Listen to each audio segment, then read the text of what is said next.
adik-adik, apa kabar semuanya? Tentunya kabar baik, karena kita punya Tuhan Yesus yang sangat luar biasa di dalam kehidupan kita. Nah adik-adik, pada pagi hari ini kembali lagi bersama dengan Kak Esther di sekolah minggu di rumah aja.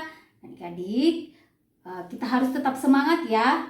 Kita akan mengikuti sekolah minggu kita pada pagi hari ini. Tapi sebelumnya itu kita akan sama-sama dulu berdoa dan juga memuji Tuhan. Jadi adik-adik harus semangat ya mengikuti sekolah minggu pada pagi hari ini. Nah adik-adik, sebelumnya kita mendengarkan pujian, kita berdoa dulu bersama-sama. Kalau berdoa gimana? Ayo semuanya lipat tangan, tutup mata. Nah kita mau berdoa bersama dengan Kak Esther. Tuhan Yesus, kami bersyukur Tuhan kalau pagi hari ini kami boleh bersama-sama sekolah minggu GBI Graha Family di rumah aja. Kami mau mulai ibadah sekolah minggu kami. Mari Tuhan pimpin, urapi kami Tuhan. Berikan kami hati yang penuh sukacita dan selalu bersemangat untuk mengikuti ibadah-ibadah sekolah minggu kami di rumah aja. Dan kami percaya bahwa Tuhan selalu memberikan kami sukacita di dalam kami mengikuti ibadah bersama-sama anak sekolah minggu GBI Graha Family. Terima kasih Tuhan, kami mau memuji, kami mau mendengarkan firman-Mu, dan kami melakukan setiap firman-Mu yang akan kami dengarkan nanti. Di dalam nama Tuhan Yesus, semua adik-adik yang percaya katakan sama-sama, amin.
Adik-adik, tadi kita sudah berdoa dan juga memuji Tuhan.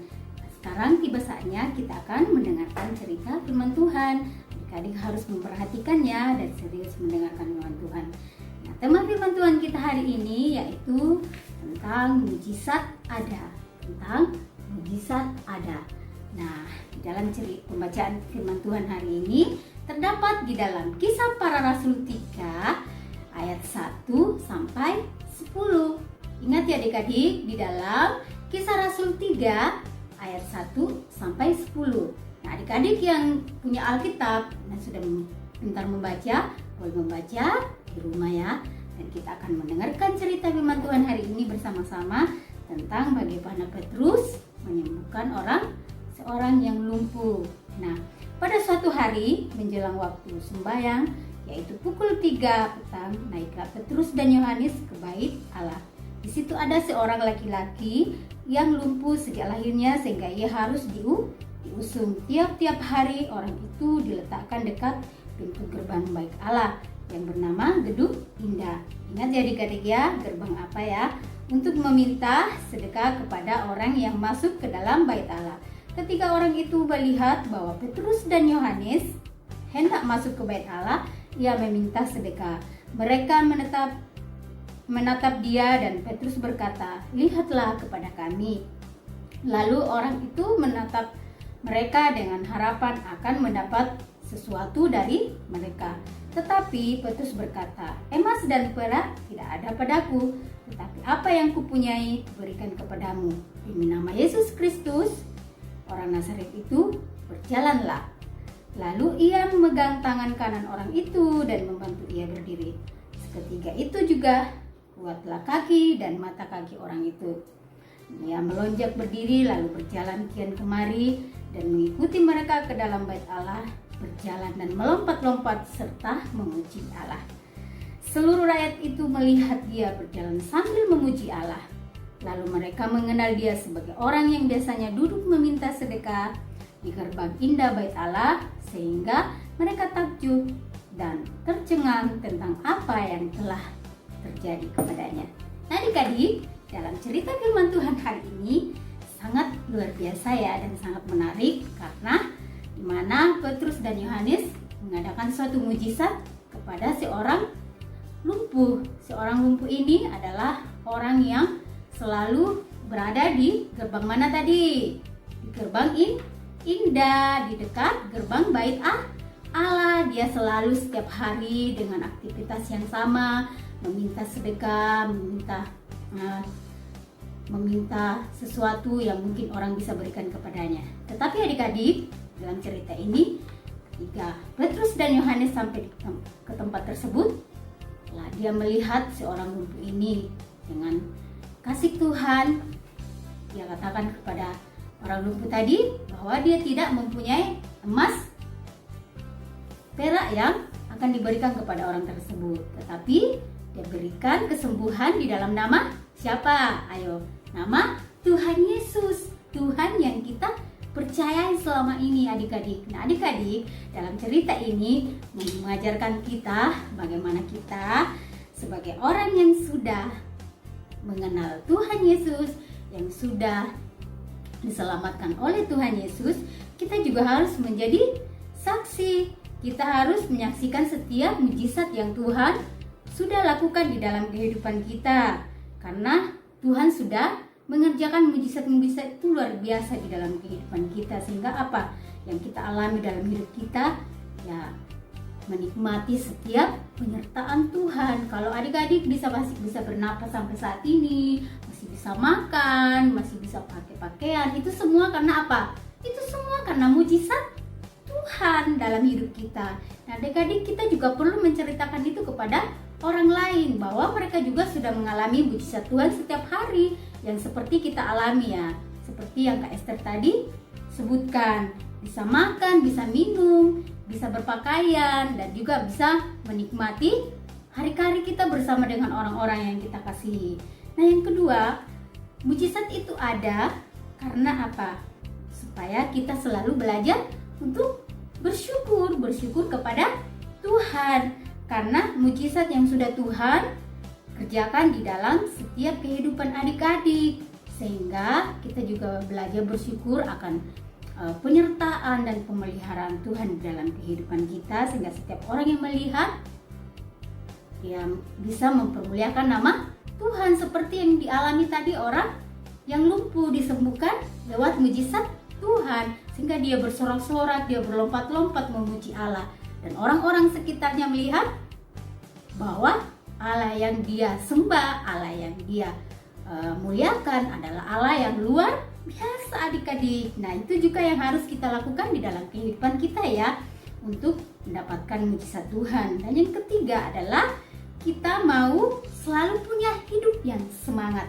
Seperti tadi orang lumpuh, walaupun dia lumpuh, dikatakan dia setiap hari diusung karena dia tidak bisa berjalan sendiri, tetapi dia mempunyai semangat hidup dan dia yakin dengan hidupnya bahwa suatu saat akan mengalami suatu pemulihan, akan mengalami suatu yang baik daripada Tuhan, sehingga apa? Dia mempunyai semangat hidup. Nah, itu juga yang harus adik-adik lakukan. Harus semangat apa adik-adik? Harus semangat berdoa, semangat belajar, semangat membantu orang tua. Supaya apa? Supaya Tuhan lihat jerih payah kita, dan Tuhan selalu mengadakan mujizat yang luar biasa dalam hidup kita. Adik-adik mau kan? Nah, mari adik-adik kita sama-sama mau merasakan setiap mujizat Tuhan dalam kehidupan kita, seperti juga yang dialami orang lumpuh tadi. Karena kita sangat berharga di mata Tuhan. Dia sangat mengasihi kita sangat berharga di mata Dia, sehingga kasihnya yang tidak pernah luntur dalam kehidupan kita. Walaupun adik-adik ya, saat ini kita kita masih mengalami masalah tentang menghadapi corona, jangan takut. Tuhan sudah berjanji akan memelihara dan melindungi kita. Asalkan apa? Kita mau sungguh-sungguh berpegang teguh kepada janji Tuhan, rajin berdoa, rajin memuji Tuhan, dan juga berbuat baik kepada sesama kita. Nah adik-adik, pada pagi hari ini cerita firman Tuhan yang sangat luar biasa. Kita harus selalu mempunyai kesaksian tentang kuasa Tuhan, dan kedua bersyukur, dan ketiga harus punya semangat hidup ya adik-adik ya, harus selalu bersemangat di dalam hidup ini karena Tuhan yang sudah memberikan kita sukacita yang luar biasa di dalam hati kita. Nah adik-adik, jangan juga lupa ya untuk ayat hafalan kita, yaitu terdapat di dalam Kisah Para Rasul tadi, bacaan firman Tuhan kita di dalam Kisah Para Rasul 3 ayatnya yang ke-6b. Jangan lupa ya, di dalam Kisah Rasul 3 ayatnya yang pasal 3 ayatnya yang ke-6b, yaitu demi nama Yesus Kristus orang Nazaret itu berjalanlah. Sekali lagi, Kisah Rasul 3 ayat 6b, yaitu demi nama Yesus Kristus orang Nazaret itu berjalanlah. Oke adik-adik, hari ini biarlah firman Tuhan yang kita boleh dengarkan dapat memberkati setiap kehidupan adik-adik, dan nama Tuhan dipermuliakan, dan tetap semangat ya, jangan luntur semangatnya. Hari-hari minggu depan kita boleh bertemu lagi. Oke, puji nama Tuhan. Adik-adik, kali ini kakak mau bercerita tentang kisah nyata seorang anak di Argentina bernama Ian. Di Argentina ada 5 juta kaum disabilitas, dan di seluruh dunia lebih dari 1 miliar kaum disabilitas. Di sebuah taman bermain ada seorang anak yang bernama Ian. Ia mempunyai sakit cerebral palsy. Karena penyakit itu, dia sering dibuli oleh teman-temannya.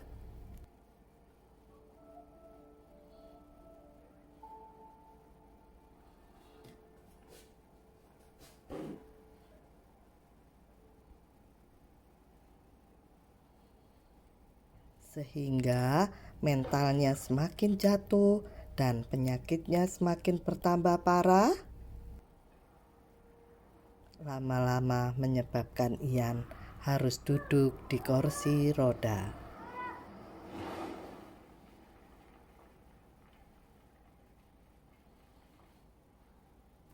Karena keadaannya seperti ini, Ian rindu bermain dengan teman-temannya di taman kesayangannya.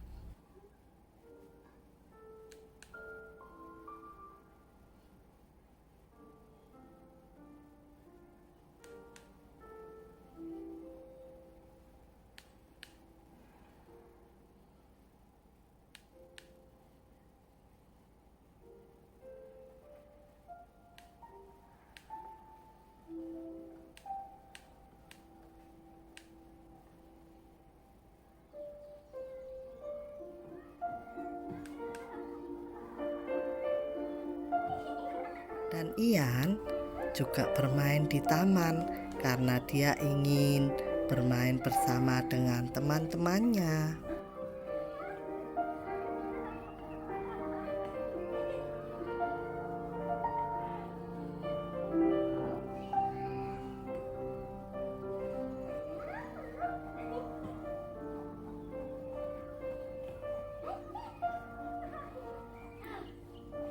Karena kondisi kaki Ian yang lumpuh, sehingga banyak anak yang menertawakannya, mengolok-ngoloknya, juga ada yang membulinya, menyebabkan mental Ian semakin jatuh, dan itu menyebabkan penyakitnya semakin parah.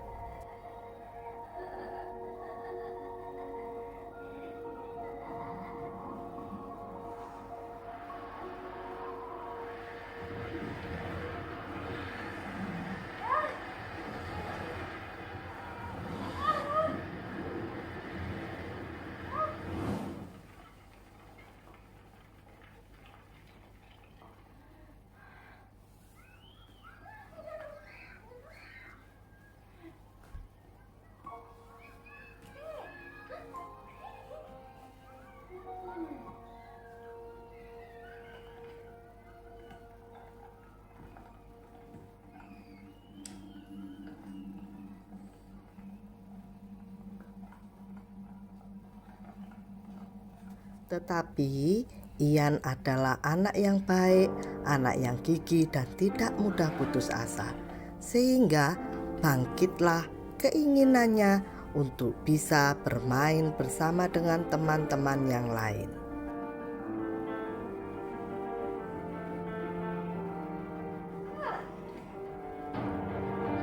Meskipun terasa berat dan sulit sekali, tapi Ian tidak mau menyerah.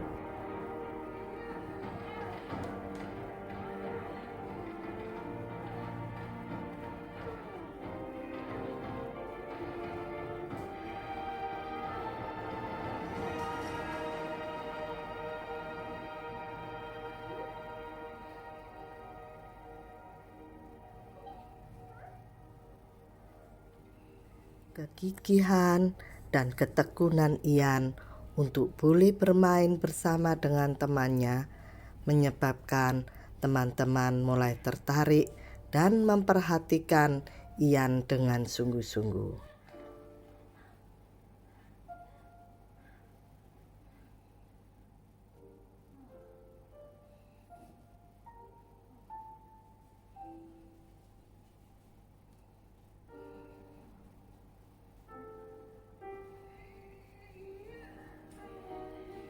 Dan teman-teman Ian sejak saat itu tidak ada yang mulai mengolok-olok atau mentertawakan Ian.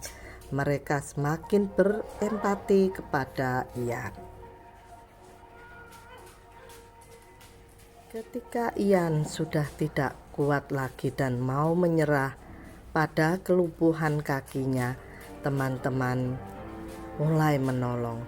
Tidak hanya 1, 2, 3, 4, dan teman yang mengoloknya juga berusaha untuk mengembalikan kepercayaan diri Ian.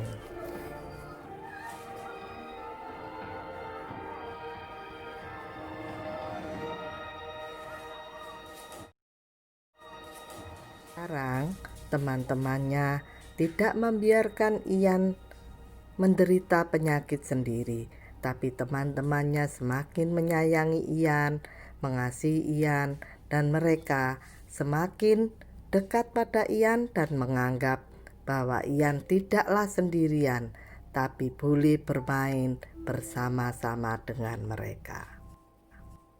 Jadi adik-adik, sesudah kita melihat kisah Ian ini, mulailah dari kita tidak menjelek-jelekkan, mengolok-ngolok, mentertawakan teman kita yang kekurangan. Terutama ketika teman ada yang mempunyai cacat fisik. Lebih-lebih dari itu, kita harus lebih mengasihi dan menyayangi. Seperti teladan dari Tuhan Yesus, Dia yang ada di surga rela datang ke dunia untuk menyelamatkan kita orang berdosa. Demikian juga dengan kita tidak boleh menjauhkan diri dari mereka, tetapi kita harus tetap bermain seperti mereka tidak ada sakit. Terutama kita harus mencoba belajar melindungi dan mengasihi mereka karena kita juga mengasihi Tuhan Yesus. Adik-adik, sebelum kita mengakhiri ibadah sekolah minggu kita di rumah aja, kita akan berdoa bersama-sama ya. Sekali lagi, semuanya lipat tangan, tutup mata, dan kita mau berdoa bersama-sama. Tuhan Yesus, terima kasih Tuhan buat setiap yang Tuhan boleh kerjakan dalam hidup kami. Kalau pagi hari ini kami boleh bersama-sama memuji membesarkan nama-Mu, itu merupakan suatu mujizat yang indah yang boleh kami alami dalam kehidupan kami, yang selalu ada di dalam kehidupan kami, menyertai hidup kami Tuhan. Sehingga pada pagi hari ini firman-Mu yang begitu indah boleh kami dengarkan bahwa mujizat selalu ada bagi orang yang percaya dan selalu mempunyai hidup yang bersemangat di dalam Tuhan. Nah, Tuhan berkati setiap anak sekolah minggu yang sudah mengikuti sekolah minggu di rumah aja pada pagi hari ini, dan juga memberkati setiap orang tua mereka, memberkati guru-guru sekolah minggu, dan kami mau tetap selalu bersukacita di dalam Tuhan karena janji Tuhan akan digenapi dalam setiap kehidupan kami. Terima kasih Tuhan, kami akan akhiri ibadah kami pada pagi hari ini dalam satu nama, yaitu nama Tuhan Yesus Kristus. Semua adik-adik yang percaya katakan amin. Firman Tuhan ada di hatiku, ada di langkahku, ada di hidupku, dan terus bertumbuh, sirami jiwaku. Berbuah, berbuah, berbuah, berbuah, berbuah, berbuah, berbuah.